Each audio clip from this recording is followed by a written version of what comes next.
एक तरफ सरकार जहां बैंकों में अपनी हिस्सेदारी बेच रही है, सार्वजनिक क्षेत्र की इकाई का निजीकरण करने पर जोर दे रही है, वहीं देश के बड़े बैंक भी एनपीए की मांच से जूझ रहे हैं। ऐसे बुरे समय में बैंकों के लिए एक अच्छी खबर आई है कि ब्रिटिश कोर्ट ने भारत से भाग चुकी शराब कारोबारी विजय माल्या के खिलाफ फैसला सुनाया है। ऐसे में अब बैंकों के 14,000 करोड़ की वापसी की एक उम्मीद जगी है। दरअसल विजय माल्या ने कर्ज तो 9,000 करोड़ का लिया था, लेकिन ब्याज के बाद अब यह रकम 14,000 करोड़ की हो गई है।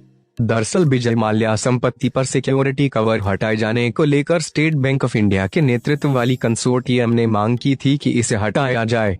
बैंकों की इस मांग को ब्रिटिश कोर्ट की तरफ से मान लिया गया है। ऐसे में अब बैंक विजय माल्या की संपत्ति को बेचकर अपना पैसा वसूल सकेंगे।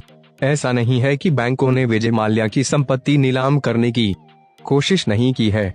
दरअसल ब्रिटिश कोर्ट ने जो फैसला सुनाया है वो विजय माल्या के प्रत्यर्पण को लेकर नहीं है।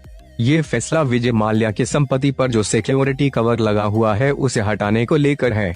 इसका मतलब ये है कि बैंक अपना कर्ज संपत्ति बेचकर वसूल सकेंगे।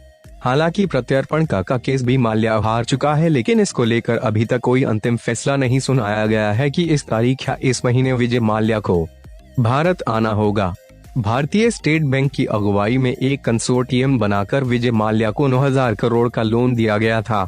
इस कंसोर्टियम में कुल 13 बैंक शामिल थे, जिसमें bank of Baroda, corporation bank, federal bank, औद्योगिक विकास bank of India bank, Indian overseas bank, Jammu and Kashmir bank, Punjab and Sindh bank, PNB, state bank of Mysore, UCO bank, united bank of India और JM financial asset reconstruction company के नाम है।